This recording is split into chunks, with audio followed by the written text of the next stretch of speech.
Okay. So last week we discussed the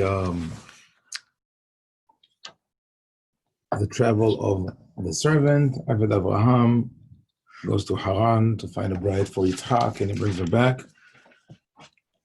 Aved Abraham, we don't know who he is. He's anonymous. Could be Eliezer, but he's anonymous in the story, and he brings a bride for Yitzhak. I said it wasn't easy. He had to sell the point to the family. So I just wanted to highlight one pasuk that at the end of chapter 24, actually, that is about Yitzhak and Rivka's marriage. So, many people when reading the pasuk, it depends on who reads it, focus on the last four words. Yitzhak found consolation after his mother. So some say we see here an Oedipal complex. He's connected to his mother, and he sees his mother and his wife. The midrash, there's a midrashic interpretation of that, saying that there were three elements in Sarah's tent that were missing after her death, and were restored when Rivka came in. And those are the Shabbat candles that were lit in Sarah's tent from Erev Shabbat to Erev Shabbat. There was what they call bracha ba'isa. There was a blessing in the dough, meaning that she would make a little and it would suffice for many guests. And Shechina Shora al Oel, there was the divine providence would hover over the tent. And so there's no source for that directly in the text, and it's even there's even a contradictory midrash that when the visitors came to Abraham says, Marie. No, actually, it is a praising of Sarah. It says he told her ki kemah, and she like flour, and she took solid fine flour. And the midrash says it's exceptional because usually women are not happy to receive guests, but Sarah was exceptional. But okay, put this aside. But so the interesting thing about this midrash is that it really corresponds to the three sort of the three mitzvot that Hachamim associate with women, which is Nida, Hala, and Adlakat Haner. So the Hala, there's a blessing in the Hala. Hadlakat Haner, the Ner is lit from Shabbat to Shabbat, and Nida has to do with Tahara, with purity, and here the divine providence dwells on the tent. That means that there is purity. But the an added element to this is that one of my favorite commentaries is the introduction of Ramban Nachmanides to the book of Shemot. And in this introduction, he says that everything that happens in the book of Shemot is a replay of what happens in the book of Bereshit. He calls it Maaseh Avot Siman Lebanim. It's almost the we wouldn't call it determinism, but rather the forefathers set the path for the children, for good, for better and worse. So Abraham goes to Egypt because there was famine. His children go to Egypt because of famine. Sarah is taken by Pharaoh. The Hebrews, Israelites are tortured by Pharaoh. God plagues Paro because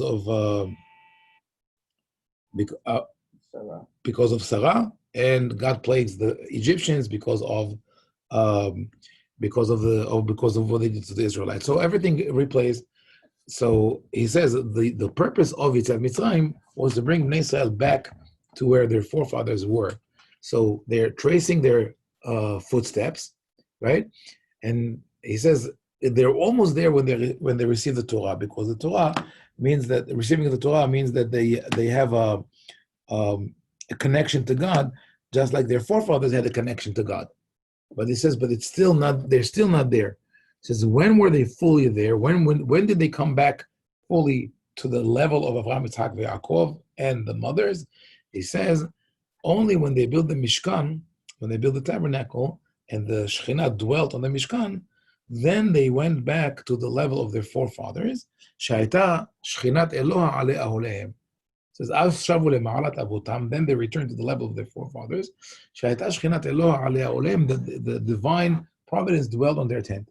So what Ramban says is interesting. It doesn't say that the tent of Sarah resembles the Mishkan, or the tents of the Israelites resemble the Mishkan. It's the opposite, because the Mishkan is a replica of the ideal home, and that is in line, I think, with at least one trend that we could see in the Torah, where the center is not Bet HaMikdash. I think I mentioned it once in the show, right? That the monotheism should not necessarily require one temple. The Torah keeps insisting on one temple. In some places you could be in the bamot, in the local altars, until you find your final resting place. But once you have it, that's it. You can't sacrifice and whatever you want. And the Nevi'im always fight the bamot. But why? So you could say believe in one God and have an altar in your backyard for this one God. What is the problem? So many commentators seem to think that the problem is that if each one of us has his own altar, his own mizbeah, then we will develop our own concept of God. But this happened anyway, right? It didn't stop it from happening. People still think, we imagine God in our image. So I think that part of what the Torah wanted to do is, on one hand, create a central place where everybody gathers once in a while, but also make it not the essential part of being observant or being a Jew. So I'm just using the word Jew, but even though it's an Israelite. One second. So what do I mean by that? How often you go visit the temple? A couple of times a year. So where does your religious life take place? In the home, at work, in the field. This is what Ramban says. It says the true Shekhinah, the true dwelling of the divine providence is on your tent. So I'll take those two things. The divine providence came as at the end, as to cap everything that Sarah did, right? But so there were actually two actions that were important. One is Bracha Ba'isa, and one is the Shabbat candles, right? So start with the Shabbat candles. Apparently, it's not a big deal to light Shabbat candles that would burn the whole week. You just buy a bigger candle or put more oil, right?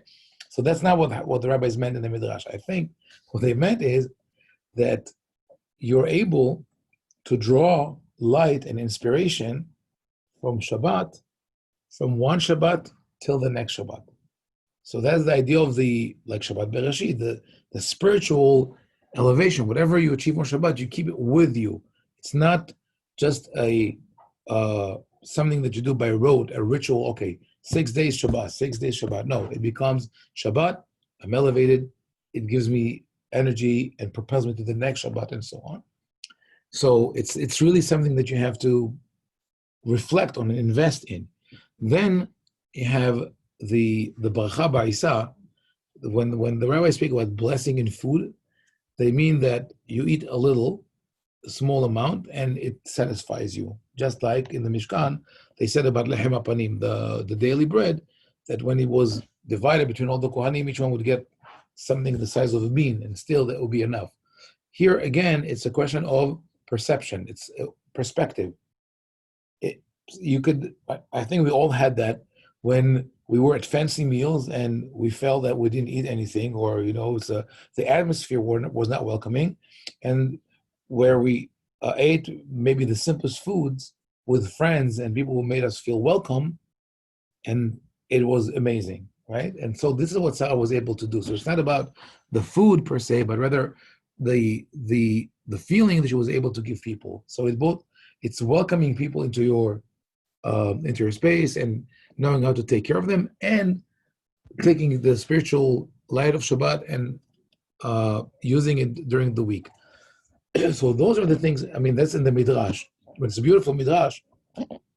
Just to show you that I'm not systematically anti-Midrash. There are many beautiful Midrashim. I think we have to really sort of delve into them and see them. Yes, Don. Does the Midrash come from, let's say, partially an interpretation of the oral Torah, or is this something the rabbis made up? Because I don't see how you can get all that from that one little sentence. Sentence to have all of a sudden that sentence all means was candles, all. I mean, to me, anybody can interpret that. So many layers. So my interpretation is an interpretation of the Midrash. The Midrash says just that the candle, the challah, and the shechina. Yeah, but how did they get that from that one little sentence? It's not there. It's definitely not there. The candle, the challah, meaning that was the challah was the dough was blessed, right? And the shechina dwells on the tent. So I could see the shechina maybe, but the other, so I can't see how you could pull that out of that one.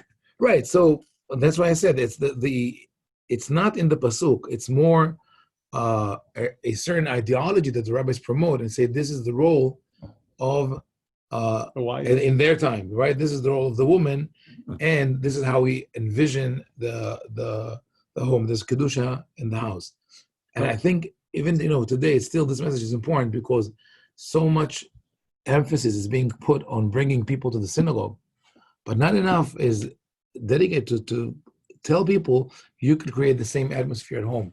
Sometimes I tell people, don't come Shabbat to the synagogue. If you could, get family and friends, or even pray Bereshit, go out to nature and say your tefillah. It's more important to create the Shabbat atmosphere. The rabbis, at what time was this when they got together? When the midrash? We said I'm sorry, but what we spoke about it in the beginning of that whole course, but basically the midrashic interpretation in that manner of interpreting the narrative of the Torah, not the legal part of the Torah, started at about the 1st century before the Common Era. So the temple was still there. The temple was still there, but the majority of the work was done after the destruction up until the 4th century. That's where it really peaked. Later. What? Even later. No, the majority of the work. Then, from the 4th and 5th century, people kept adding. There were usually it became what we call not an apocrypha, something that was attributed to someone else. Not apocrypha. There's a different name for that. It was like Pirkei de Rabbi Eliezer was written in the 7th century, but it was attributed to an author who lived in the 2nd century to give it more gravitas, more importance. And actually, people kept on writing midrashim up until the 12th century and more. But the last known midrash that was compiled in a way that people still today use it and refer it as the medrash, like the authoritative midrash written by what they think is Rabbi of the Mishnah and the Talmud, is Yalkut Shimoni, written by Rabbi Shimon Nadarshan of Frankfurt in the 12th century. And a lot of that went into B'midbar Rabbah and Dvarim Rabbah. So it's not a simple thing. But the bulk of the midrashim, it started. There was a process. I said briefly. There were 3 main reasons for the proliferation of midrash. One is just the natural process of you sort of exhausted everything you could have written on the legal part of the midrash. So now you start writing of the Torah, and then you start writing on the narrative. Second was a competition with Greek culture. The Greeks were storytellers, and they liked to tell stories. Like parables, you mean? No, the tragedies, everything. By the 1st century, there were theaters around the country, and it's like today. You tell someone, did you read the 10 Commandments? No, but I watched the movie, right? So every part of the Tanakh has a movie that you can watch. So where do you go? Do you go to shul or you go to watch the movie? People skip shul to go watch the movie. The same thing happened then. So you have to make the Shabbat experience interesting. They tried to do it by adding Aramaic translation. It made it even more boring. So they started telling stories, the midrash, and they tied to current events, etc. And the third element was the destruction of the temple, that you had to uplift people's spirits. So that's the where most of the Midrashim were written. So this, for example, is a midrash with an agenda. We want to empower Jewish women within their context. This is important. This is what you do. But there's one more thing. So I give like the 2 extreme interpretations that are not in the text. One, it says that Yitzhak here has a strange relation with his mother, in terms of like this like Oedipal complex, and then the beautiful midrash that says that Rivka steps into Sarah's shoes in terms of who she is as a person. But also, look at the verbs in this pasuk. Vayivi'eh, 67, Vayivi'eh Yitzhak, he brought her to the tent, ha'oel asara imo, to his mother's tent. Vayikach et Rivka, and he took Rivka. Vatehi lo leisha, and she became his wife. Vayehavea, and he loved her. Vayinachem Yitzchak acharimo, and he found consolation. So first there are four verbs that describe Yitzchak: Vayivi'eh, Vayikach, Vayehavea, Vayinachem, and one which describes Rivka, Vayikach, and he took. The common term in the Tanakh, in the Torah, when speaking about marriage, is lakach. It takes somebody. So the man takes a woman. It never says a woman takes a man. A man takes a woman. It is biased, and it is lopsided in the Torah. Then you have the term vayavo, to come to, which refers to a sexual relationship. But here we don't have vayavo. Here it's vayevi'eh. He brings her. So I think that already the term vayevi'eh is a more tender term than vayikah. He's not taking her. He's bringing her. Is as if he's walking with her together. There's a sense of equality between them as they walk into the tent. For him, it's like a sacred place. That's his mother's tent, which he allows her to come into. And then when he takes her, also it says Vatehi lo leisha. So she is being or becoming his wife. Again, she is making an action, and really, Vayehavea, and he loves her, which is he's the first person who loves. So if we ask, who is the first person in Tanakh who loves? It's Yitzhak. We wouldn't think that. We think of him as this harsh person who barely talks, but he's very intimate and tender with Rivka. So that is something to keep in mind. Even though they sort of like not in communication later on, but it's as if their life is compartmentalized.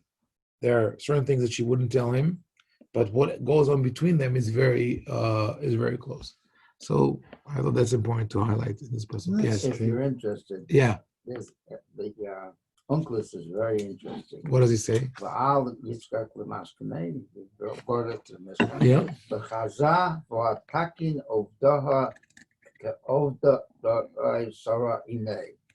And then he says, and he first he puts in that extra phrase. He brings her to his it's like a test. Yeah, right. He wants to see that she's like. He sees that she's a good. She's a righteous, but yeah. Oh, you're like a balabata, but Ovadoi usually is like the behavior in terms of mitzvot. Right. So she's a good, yeah. The other thing is about Oedipus. Rashi begins. He mentions Oedipus? You mentioned. Oh, okay. Okay. Rashi says, "Ola Sarah Imo." Rashi says, "Vayivi'eha Ola v'harehi Sarah Imo." What does that mean? All right. She is Sarah. Nase dugmat Sarah Imo. I can't be any clearer than that. They were second his mother? She looked like Sarah's mother. Yeah, this is troubling. Yeah. Yeah. By the way, just the word dugma is from Greek dogma. Yes. And became just like Hebrew dugma as an example. Mm-hmm. That is because it's common in midrashic literature, and from that we came the word degem, which is a model. Mm-hmm. And then later on, dugman and dugmanit, which are models, fashion models. So it went along from dogmatic to, fashion models. Yeah. Okay, so chapter 25. Isn't that strange language at the beginning of the sentence? Which? Ha'ohela Saraimo. Saraimo. No, it's Ha'ohela Saraimo. It's a construct. Right. But isn't it an odd construct? Yes. Wouldn't it be a lot easier to just say Yitzchak El Ohel Saraimo? That's how it should be. El Ohel Saraimo. It's strange because usually with the biblical usage of direction, you say Le Mitzrayim Mitzrayima, Le La'aretz Arza. We still say today El Habayit Habayita, which also appears in the Tanakh, in the Torah, with Yosef and his brothers. But yes, it is a little. It's more like literary language. But almost like imagine that she's almost identical to Saraimo. There's a very strong. But I think it's in the sense of that's why the pasuk is Vayinachim Yitzhak, comfort. It's not about the concept of sexual love, which this is the Oedipal idea, which is really disturbing, but rather the idea of comfort, of someone who understands him and could talk to him. And if we think about the Akedah as a crisis of trust and miscommunication, so now Rivka sort of remedies that, and which is ironic, and again, what was going to happen next. But obviously, she had noble motives, right? So she didn't want to hurt him. So Avraham in chapter 25 marries another woman. Her name is Keturah, of which, of course, the Midrash says is the same as Hagar, because the Midrash doesn't like unknown factors. And now, like, who is this Keturah? What do we know about her? We don't know anything about her. So let's say she's Hagar, and he remarries her. But isn't Hagar back in Egypt? So in other words, when he went down to Egypt to get her, went all the way down. This whole paragraph is problematic. I'm not going to say that I know what's going on here. Last week, where did Yitzchak go? What? After the Akedah, Yitzchak went to Be'er Lahai. Yeah, and I thought one of the ideas that's where that is going. Hagar went when she. Yeah, so one of Midrashim says he went to bring it back Hagar. That's exactly the thing. But the problem with this interpretation is the Torah says Vayosef Avraham Vayikar, and then he added another woman. So specifically, it's not Hagar. Vateled lo and after the miracles of Ishmael and Yitzhak that came with the prophecy, and Avraham laughs and says, "How can I have children at that age?" This is natural. Zimran, Yokshan, Medan, Midian, Yishbakshu are 6 children, and they spread into. So Professor Leibovich has an interesting take on that. He, for some reason, decides that Keturah was of the Yefet descendants. So if this is the case, Hagar is Egyptian, so she's from the descendants of Ham, and Sarah is Semitic, she's from Shem's descendants. So Abraham is for diversity, or is open-minded. So Abraham is open Orthodox. Now we know. Okay. So in verse 5, Vayiten Avraham et kol asher lo liYitzhak velivnei pilagshim asher laAvraham, and he gives the sons of the concubines, plural. So there must be 2 at least. So it's Keturah and Hagar. But Rashi says Keturah wasn't a concubine; she was Isha. But not, Kaf I guess. Isha. Yes, you're right. So maybe he has more. We don't know. You're right. But Rashi is interesting. He says Velivnei pilagshim. He says it's written. I think right. He says it's written b'ktiv haser without the yud, and therefore min pilagsham, only one, because we still try and the problem is that in the Torah it's with the yud, not without a yud. So anyway, I'm going to skip that, the Ishmael and the burial and all that. I want to go to Pasuk Yutet.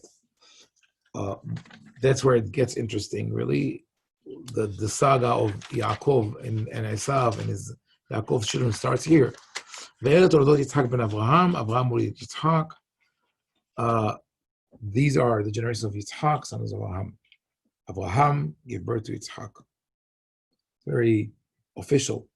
Yitzhak was 40 years old when he took Rivka, the daughter of Betuel, from Padan Aram, the sister of Lavan, lo leisha. Again, and it's an official chronicling of the family's history. And now we move from that official line into the romantic or dramatic story. Vayatar Yitzhak l'Adonai lenochach ishto ki akarai, vayater lo Adonai vatar Rivka ishto. Yitzhak prayed to Hashem because of his wife, because she is barren, and Hashem listens to him, and Rivka becomes pregnant.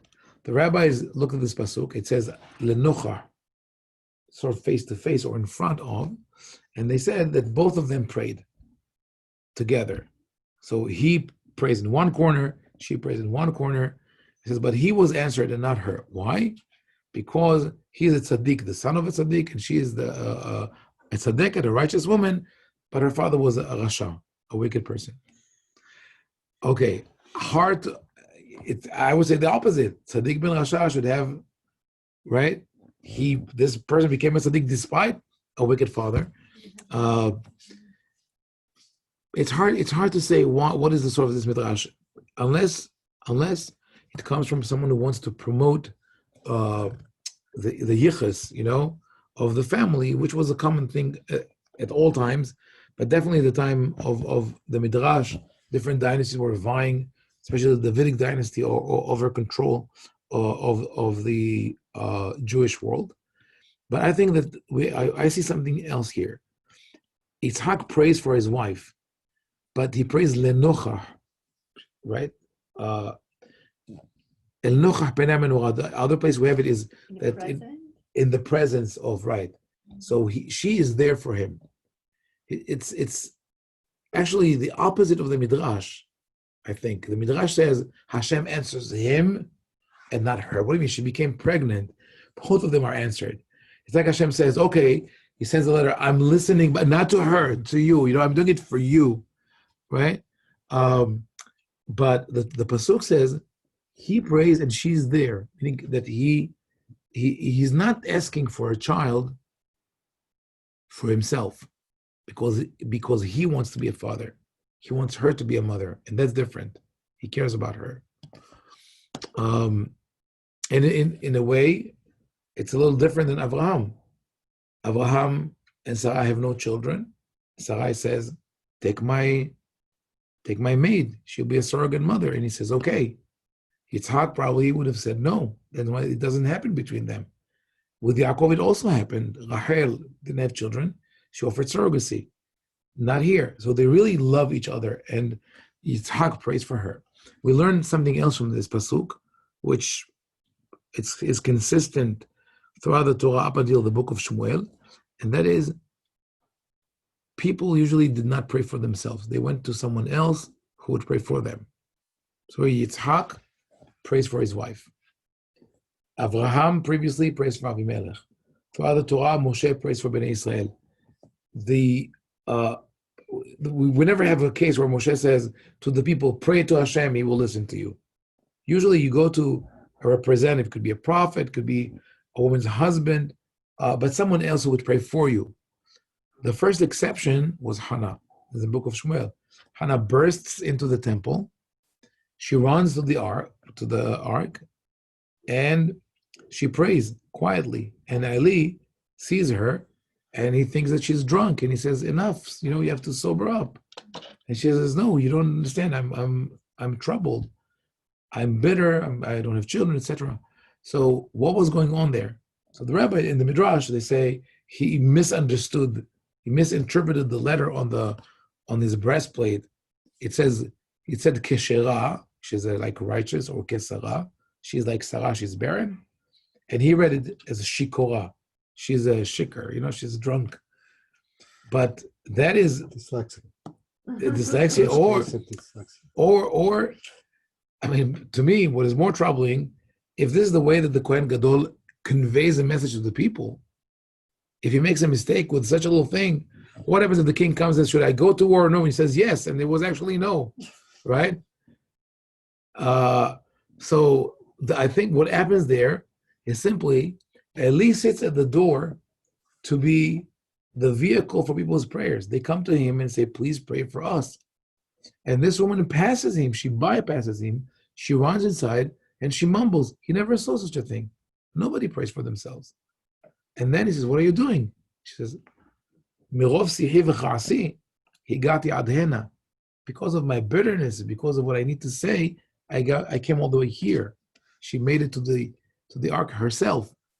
So Hannah is really the pioneer who paves the way for people to pray. So that is, at least in the Sephardic tradition, there are sidurim where the first thing you say in the morning after Birkot HaShahar is Hannah's prayer.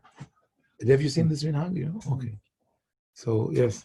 So one exactly what time period did it exactly become acceptable to pray directly to God? From Hannah on. No, in an on and off fashion. But her For story is yourself, inspiring. Pray to God has always been acceptable. Usually for something. For yourself, right? Yes. That you don't need a mediator. That you could go directly to God. Yeah. And then it was forgotten. I mean, today, this is a cute story, a Hasidic story. No, sorry. Maybe it's a misnomer. We don't know. Could come from either side. So with the Hasidic movement, people would like to go to the Rabbi, each one to his own Rabbi, and go with kvitlach, which means a little note that you write your request and you go to the Rabbi and he prays for you. So there were two people in the same town. One was a Hasid, right? And he has a Rabbi which goes to visit every holiday, and he has no children, so he comes with the same kvittel every holiday. Please, I want to have children. Another one is a mitnaged, so he doesn't have a Rabbi. After a couple of years, the misnaged, the litvak, has a child, and the Hasid is still waiting. He goes to his Rabbi and he says, "What's going on? I come every holiday and I give it." He says, "No, HaKadosh Baruch Hu wanted to show you that he could also do something."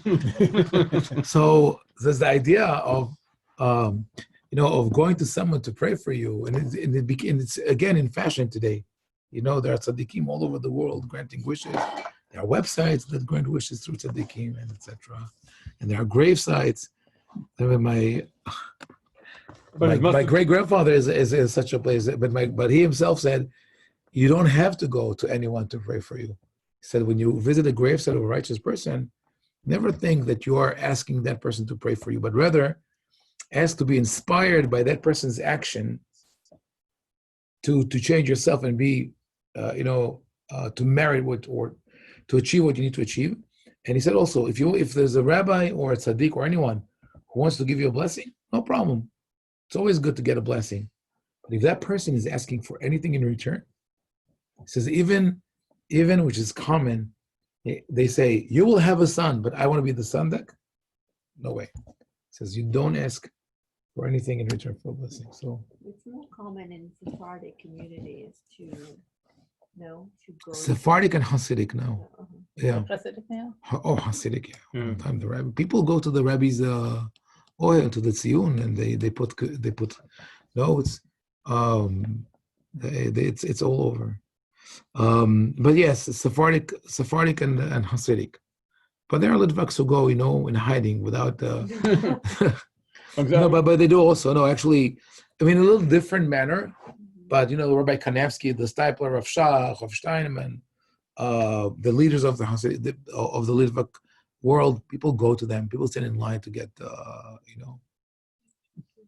And the reason why I'm asking for, since they said this time they had an intermediary, it must have stayed very strong all the way, because after all, since Christianity is an offshoot of Judaism, they have that. There's a very big part of Christianity having the priest pray for you. So I was wondering when it sort of broke off, where it was, because after all, there was, I think, a 200 Common Era when the Jewish part of Christianity broke off. So yes. Yeah. So to zoom up to that point, it was still pretty strong. I think it's an on and off thing, and it really depends on the individual. The Kohanim, for example, were not meant to be intermediaries between. They were meant to be teachers, but then they became God's representative. So every now and then, a new class, rises that becomes the, God's spokespeople, and. But the rabbinic class has been there for 2,000 years, with fluctuations. But we're there. I was wondering. Okay, so anyway, this is a lot on one pasuk, but still it's interesting. In verse 22, so the children struggle within her. Why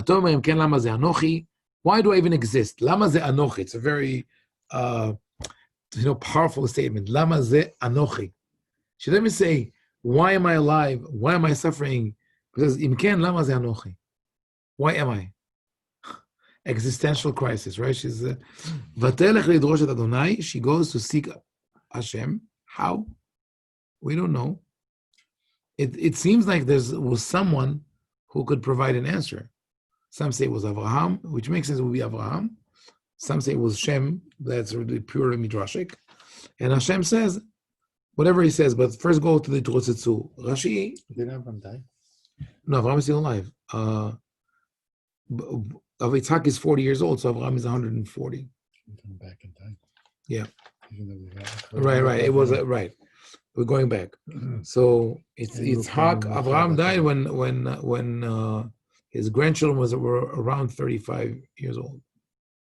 So Rashi says, the famous midrash, that why were the children struggling?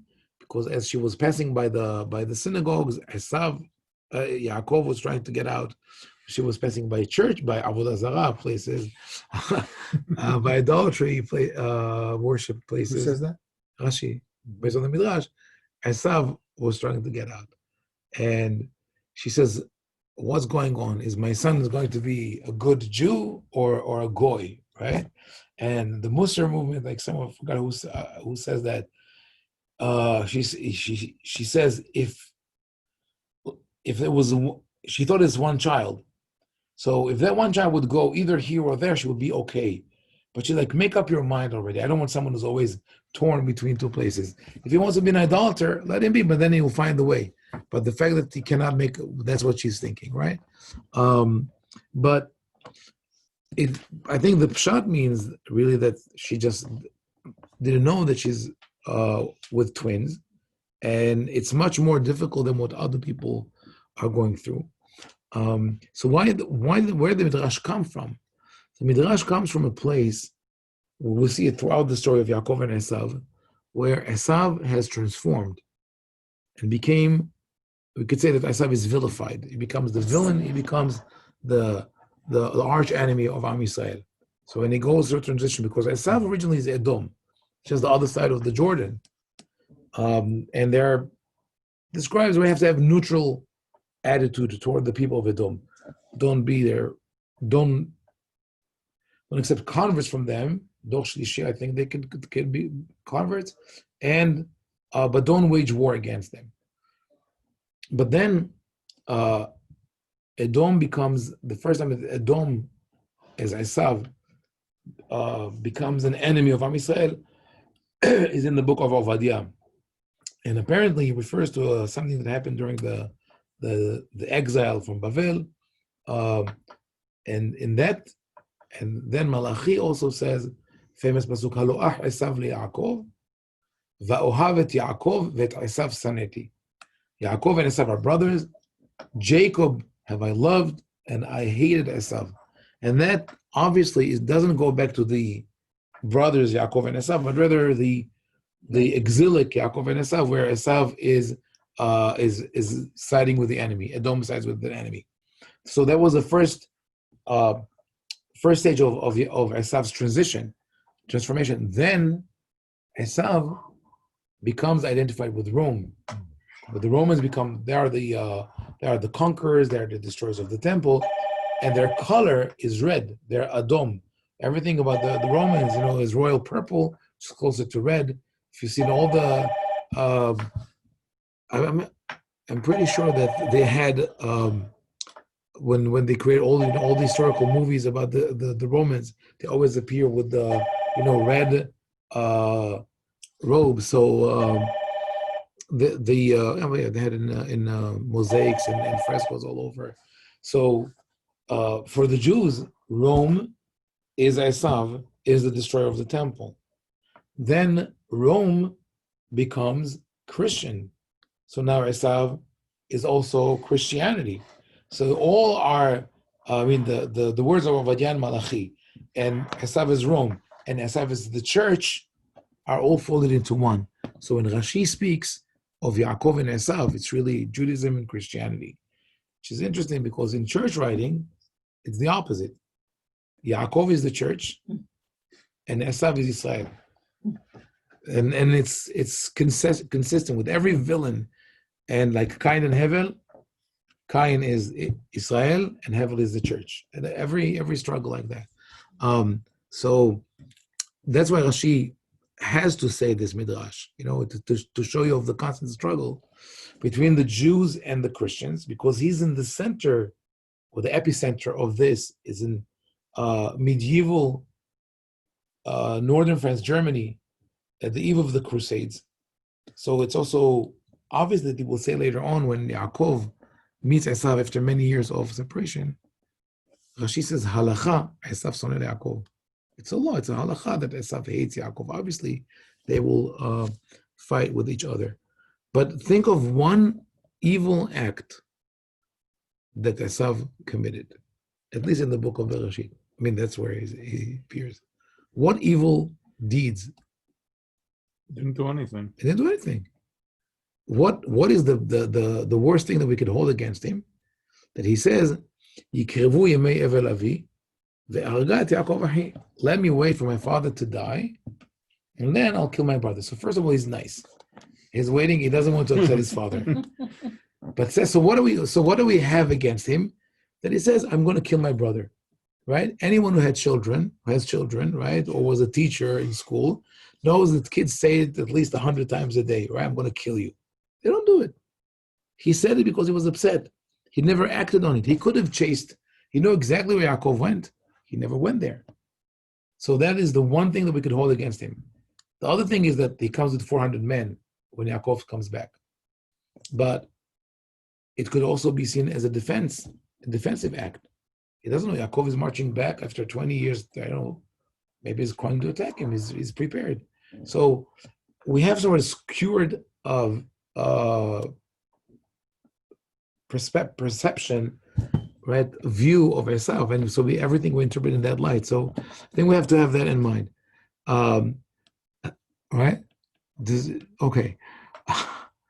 Now Hashem tells Rivka, "Shnei goyim bevitnech, u'shnei lovim me'ayich yiparedu." So Hashem says both. You are going to have twins, but they're not just twins. You have two different identities here. There are two nations. Ul'om il'om yematz. One will be stronger than the other. V'rav ya'avod tza'ir, and the greater one will serve the younger one. But also, two things. Either the older will serve the younger, or the greater will serve the smaller, the weaker, right? Because tza'ir also means smaller. So I think the question that bothers everyone is, why did Rivka never tell Yitzhak that this happened?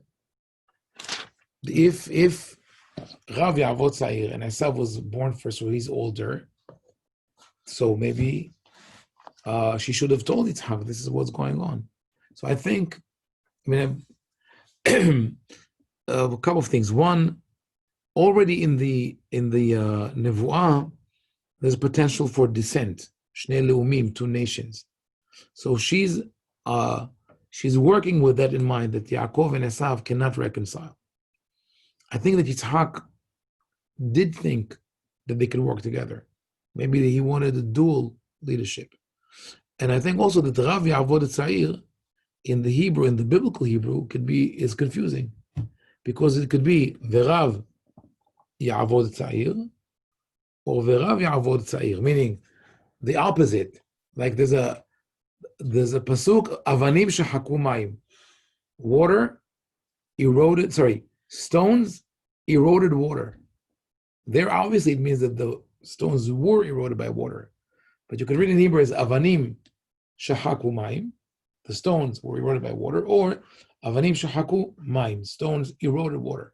So V'Rav Ya'avod Tza'ir is V'Rav Ya'avod Tza'ir. So the Tza'ir will serve the Rav. But if that was so, the Torah didn't have to state it because it's obvious, right? It's always like that. My take on this has always been, when you go to an oracle, yes, the oracle always has to make it not quite 100% clear, just in case. Right. That's why I was going. I was thinking of the Oracle of Delphi, which was really, people were half drugged and through fog, and they hear that. Or Nostradamus, it's the same thing. It's things will come true if you obfuscate them. That's why people still check the horoscope, and they think that it's really true. I was wondering why there's no nakudot underneath. On the what? No nakudot or any markings underneath Shnei Goyim over here. Nothing under. Oh. Why is nothing? Oh, because it's Ktiv and Kri. It's written with Gimel Yud Yud Mem, but written Gimel Vav, read as Gimel Vav Yud Mem. It's Kri and Ktiv, yeah. Oh, and yeah. Avi, what is it? So why did they do? I mean, it's no. They just wanted to let you know that it's written in a different form in Torah than the way you read it. So there's really this whole pasuk is is with a big question mark. Like who did she talk to? If it at least it would have said "V'tidrosh et Adonai," she sought God out. We would have thought it's a voice in her head, but it could be that, like you're saying, it's maybe there was someone who was delivering prophecies. We don't know. Rashi, it's Shaliach. Okay. Okay. So she has twins. What? According to this, it's Shem. Yeah, I mentioned it could be Shem. Because according to the rabbis, Shem and Ever have a bet midrash, Yeshivat Shem v'Ever. That So she went to them and asked them, and they told her that's what Hashem said. So then in verse 25, ויצא הראשון אדמוני, כולו כעדרת שיער, ויקראו שמו עשיו. And the first came forth ruddy. It's a nice and I think accurate translation. All over like a hairy mantle. So this translation, the JPS, the ancient JPS, 1924, translate Admoni is ruddy and not as, what did it translate here? Red. Right. So red where? So we think that Esav was gingy, right? He had red hair. That's what I was taught. Right. It doesn't work with other psukim. We also think that David was gingy, a redhead, because it says about David Admoni. But in Shir HaShirim, when the woman describes her beloved, and the girls say, "Why are you so excited about him? What's so special about him?" She says, "Dodi tzah ve'adom, dagul merevava." My beloved is tzah, which is bright, or white, or clear, ve'adom and red. Kevutzotav taltalim shehorot ka'orev, and his locks are black, raven black. So how does that work? Rosy cheeks, ruddy. He has a fair complexion, very dark hair, and rosy cheeks. That's Esav. Don't many babies come out with rosy cheeks? Yes, but if you have jet black hair, the contrast is more accentuated. So the people read that and made the Esav into this kind of a hairy monster, like almost the Homo Neanderthal. And we also think of Esav as this towering Hulk, and Yaakov as the Nebuch Yeshivish, he's a weakling, right? Nebuch or Nebuch. But the Torah says that there were twins, and they should have been really identical twins. I know that it says one was hairy, one was not. I did some research. Maybe people could enlighten me on that, but it is possible for identical twins to have this kind of difference in appearance. Why is it important for the story that there would be identical twins? Because I think that Rachel and Leah were also identical twins. All we know about the difference between them was that Leah had some eye problem, and this is something that you could definitely have acquired at an older age, and that would make sense because there is perfect parallelism between the two stories. Here you have two twins. One pretends to be the brother, right, and deceives his father. And with the sisters, one pretends to be the sister and deceives the deceiver. And Leah could only pass for Rachel if they're identical twins. How else Yaakov, who loves her and works for 7 years to get her, doesn't know that, Vayiba Boker v'nei Leah. In the morning, he realizes it's Leah, because in the morning, you can see her eyes. So that it's pertinent to the story that they would be identical, and also explains how Yaakov can mislead his father. Because if it's about touch, he feels him, says, wait, if Esav was this, the saying is Shlobat, it was this, muscle man, and Yaakov was this weakling, Yitzhak would have felt right away, but their body shape was the same. Their manner of speech was different. And that is now the big question we'll leave for next time, because we're going to go to the Slichot now. The big question is, if they were identical, even if they were not identical twins, right? If they're just brothers, fraternal twins, how come Yaakov fails to convince his father the moment he steps in that he's Esav. Yitzhak is not concerned about the touch. It's about the voice. The moment he speaks, it's a kol Yaakov. Mhm. Now, you have brothers usually have similar voice. I have two brothers. One is 5 years older than me. One is 8 years younger than me, and we have the same voice. My brother, when we got married, before you had caller ID, when my brother would call me and my wife would pick up the phone, my brother would say, "Hi, Naziuda." Like before she starts complaining and spilling all the secrets. No, it's you that like. So even more with twins. So what we say, the manner of speech, Yaakov knows his brother well enough to imitate him. So why wasn't he able to do that? I think it was deliberate. We'll talk about it, Bezat Hashem, next week. Okay. How's it going, Mitsu? Thank you. Thank you. Thank you.